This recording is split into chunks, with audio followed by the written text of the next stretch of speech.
Uma das grandes marcas e evidências da volta de Cristo, da segunda vinda, é uma grande apostasia. O apóstolo Paulo disse na carta pastoral a Timóteo que nos últimos dias muitos da cristandade apostatarão da fé, por darem ouvidos a fábulas, a doutrinas de demônios ensinadas por homens, que usam de suas razões, de uma loquacidade frívola, persuadindo através de palavras, muitas vezes eruditas, bem ensinadas, bem colocadas didaticamente, mas permeadas de engano. Uma das grandes evidências é a apostasia, um sinal evidente da volta de Cristo Jesus. À luz de Mateus 24, o sermão escatológico, consolidado ali pelo próprio Jesus e narrado pelo evangelista Lucas no capítulo 21, e inicialmente escrito pelo próprio evangelista Marcos no capítulo 13. Vamos encontrar nesses 3 sermões, que na verdade é um único sermão, o sermão em que Jesus está ali próximo ao templo e seus discípulos o abordam e perguntam a ele: qual é o sinal da volta e da evidência da sua vinda? E Jesus vem a nos falar primeiro, que comentamos no estudo anterior, acerca de que o primeiro sinal é que o Evangelho será pregado em testemunho a todas as nações com autoridade e poder. Não estou trazendo essas considerações de uma forma cronológica do próprio sermão, mas pensando vários princípios de Jesus no sermão escatológico acerca da sua vinda. Se o primeiro ponto, a primeira evidência, é o evangelho de poder, o evangelho do reino, conforme Apocalipse 5, que será pregado a todas as nações com autoridade, a segunda evidência é uma grande apostasia. Em Mateus 24, verso 4 e 5, Jesus nos ensina que muitos falsos cristos e falsos profetas virão. Alguns dirão: ei-lo ali, ei-lo acolá. Jesus disse: não deem ouvidos a estes ensinamentos.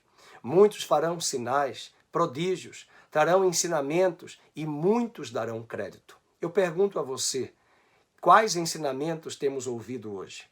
Um dos grandes ensinamentos desse evangelho falso, desse evangelho aquém do evangelho de Cristo, que gera uma grande apostasia, que gera uma grande frieza espiritual, é um evangelho marcado pela autoajuda. Uma herança do próprio humanismo. O humanismo que nasceu no século XIV e XV na Europa medieval, juntamente com o período da Renascença, um retorno às artes, um retorno à literatura clássica dos gregos, um retorno ali ao próprio homem, o culto ao próprio homem. E o homem se torna, naquele período do século XIV, a medida de todas as coisas. Além disso, esse humanismo vai desaguar no próprio iluminismo francês do século XVIII, onde a própria razão vai ser uma própria divindade, almejada naquele século e consolidada no século XIX e XX. E hoje, a própria razão, a ciência, é estabelecida em muitos arraiais como uma divindade. Da mesma forma, olhamos hoje para muitos púlpitos, para muitas igrejas, e não importa a linha da cristandade. Em cada púlpito, em cada arraial, é mister e é necessário que cada cristão rogue a Deus, peça a Deus discernimento. Paulo disse em Efésios capítulo 3, rogando a igreja, orando a Deus Pai e pedindo a Deus Pai em nome de Cristo, que Deus concedesse àqueles cristãos o espírito de sabedoria e de discernimento no pleno conhecimento do Evangelho do Filho de Deus, a fim de que os cristãos e nós, todos nós, pudéssemos provar qual seja a altura, a largura, a profundidade e o comprimento do amor de Deus que há em Cristo Jesus para com todos os homens. É este discernimento que se faz tão importante nestes dias. O discernimento daquelas 5 virgens que traziam sobre si as lamparinas carregadas de azeite. O azeite que fala de luz, numa época que não havia energia elétrica. E esse azeite haveria de conduzi-las na escuridão, à verdade, à luz plena do Evangelho. Quero desafiar o seu coração a perceber e a buscar compreender uma das grandes evidências da volta de Cristo, uma grande apostasia. Em muitos púlpitos hoje, se tornou naquele lugar, o púlpito, o lugar da proclamação da palavra, do ensinamento das Escrituras Sagradas, tem se tornado um balcão de negócios. A igreja tem levado um evangelho muitas vezes mercadológico, mercadejando a palavra de Deus, através de campanhas, através de práticas que se contrapõem totalmente aos princípios do ministério de Cristo Jesus na terra. Uma das grandes evidências é essa autoajuda, a ajuda do próprio homem, do braço do homem, mas o texto sagrado nos diz: maldito é o homem que confia no próprio homem. Não te estribes, disse Salomão em Provérbios, no teu próprio entendimento, na tua própria lógica, na tua própria razão. Não confie na razão. Não confie nos teus próprios pensamentos. Enganoso é o coração do homem, diz Salomão também em Provérbios, e quem o conhecerá? Apenas Deus é capaz de conhecer o nosso coração, conhecer a nossa natureza, tendenciosa a ser inclinada para o mal, para a corrupção.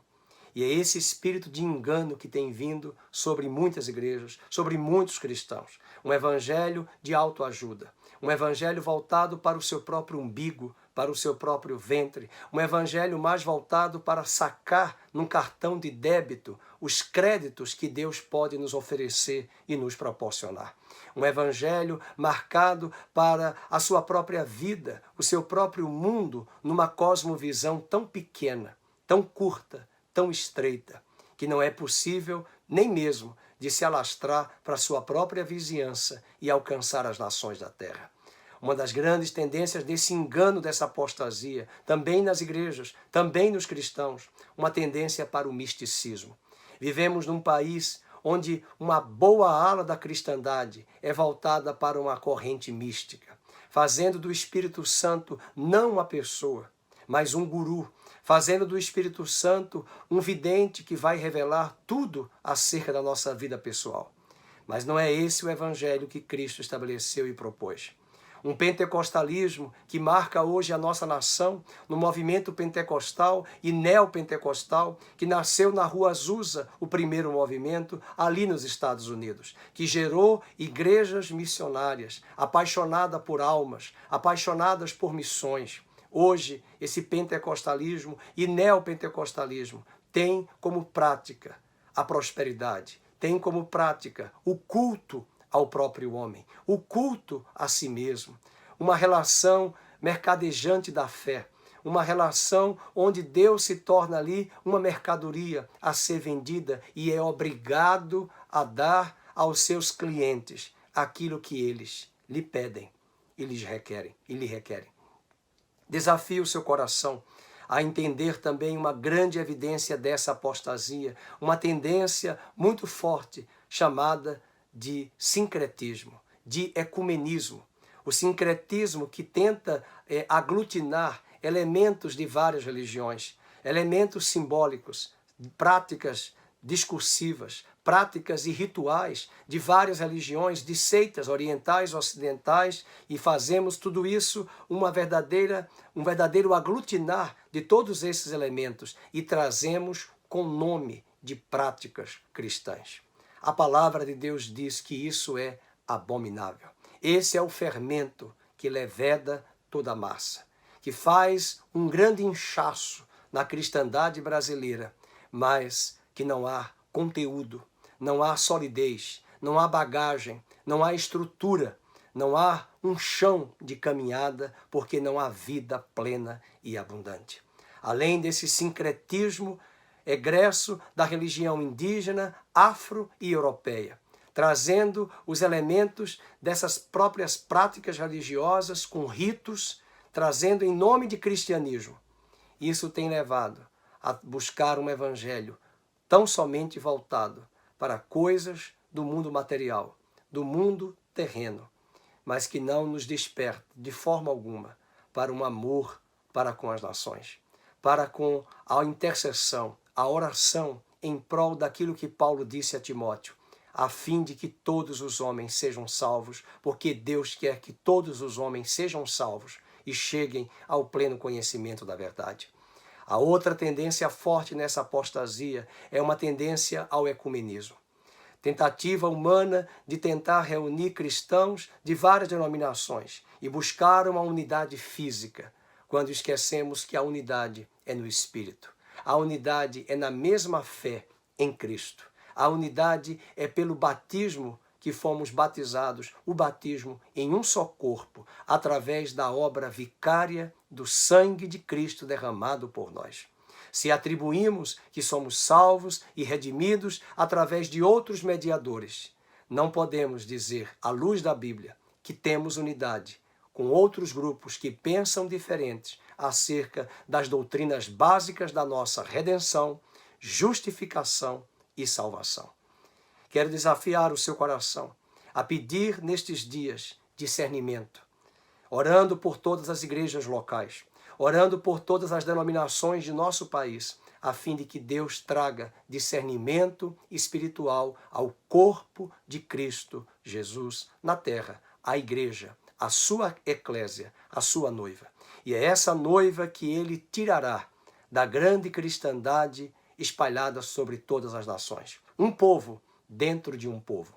Um remanescente fiel, tirado e egresso de um grande povo chamado cristão, mas onde uma boa parte já negociou a sua fé, já vendeu o seu direito de primogenitura por valores, por propostas totalmente contrárias à proposta do Evangelho de Jesus Cristo. Você gostaria de saber qual é o sinal evidente da volta de Cristo, um dos grandes sinais, a grande apostasia. No mesmo sermão escatológico, Jesus disse que se aqueles dias não fossem abreviados, até mesmo os eleitos, muitos deles, seriam tomados e levados e arrastados pelo engano, pela mentira. Não se iluda. O apóstolo João, ao escrever o livro do Apocalipse, no capítulo 12, traz alguns predicativos acerca de quem é Satanás. Ele é chamado no capítulo 12 a serpente, a antiga serpente, aquela que enganou, aquele que distorceu a verdade da palavra de Deus trazida a Adão e Eva, e além de ter distorcido, acrescentou aquilo que Deus mesmo não falou. E é essa tendência que observamos em muitos lugares, não apenas nos púlpitos, mas em muitos discursos, em livros, em palestras, até mesmo cafés filosóficos cristãos, em seminários, em congressos, onde tudo ou muito do que é dito, ou escrito, ou produzido, deixa muito a desejar à luz do crivo da palavra de Deus. E é por esta razão que desafio a ler Isaías 8, verso 20. A lei e o testemunho. E se eles não derem ouvidos a estes dois elementos, jamais vereis a alva. Jamais vereis a parúzia, a vinda gloriosa do Senhor. E é por a lei, em Isaías 8, verso 20, o profeta está se remetendo à Torá, à palavra, ao ensinamento da palavra de Deus, da inerrante palavra ou sagrada escritura do Senhor. E o testemunho do Espírito Santo que reside em nosso coração e que testifica em nosso espírito que somos filhos de Deus através do seu Espírito que habita em nós. É esse testificar do Espírito chamado pelo profeta de testemunho, vivo em nosso coração. Juntamente com a lei, com L maiúsculo, a lei de Deus, a palavra de Deus, conforme diz Paulo em Romanos 7,12, a lei de Deus é boa e o mandamento é santo, perfeito e bom. A lei e o testemunho. Se eles não falarem conforme estas regras, jamais vereis a alva. A vinda do Senhor será precedida por uma grande apostasia. Mas tende bom ânimo. Eu venci o mundo. Eu darei discernimento aos meus. Eu deixarei um azeite que será abastecido em vossas mentes e em vossos corações e guardado com zelo em vossas almas, em vossos corações, numa época sombria, de grande escuridão sobre a terra. As 10 virgens dormiram, mas apenas 5 traziam sobre si o azeite. E isso Jesus quer nos falar de uma grande escuridão. Não será uma escuridão física, literal, mas uma escuridão na mente dos homens. Uma escuridão tomada ou caracterizada pelo engano, pela mentira, pela verdade que foi deixada de lado para priorizar a mentira. Não é à toa que um dos grandes embates da sociedade contemporânea e o que mais se discute desde o final de 2017 até esse ano 2018, uma sociedade chamada de pós-verdade, onde a verdade já não existe mais. Agora eu a desconstruo e construo novas verdades a partir do meu olhar subjetivo. Além disso, os fake news, as grandes notícias falsas que circulam nas redes sociais e que muitos, até pessoas bem experimentadas, com um excelente crivo intelectual, acadêmico, filosófico e até mesmo cristão, se permitem crer, levar pelo engano dessas falsas notícias. E é por isso que nós precisamos muito do discernimento para vivermos nesta geração. Que Deus traga à igreja brasileira, aos púlpitos das suas igrejas espalhadas por esta nação, discernimento, entendimento acerca do Evangelho. E a apostasia, apesar de ser uma grande evidência, Deus terá um remanescente fiel. Como disse Daniel, o povo que conhece ao seu Deus se tornará forte e fará proezas. Até mais no nosso próximo estudo, avançando na compreensão das evidências da volta de Cristo Jesus. Deus abençoe a sua vida.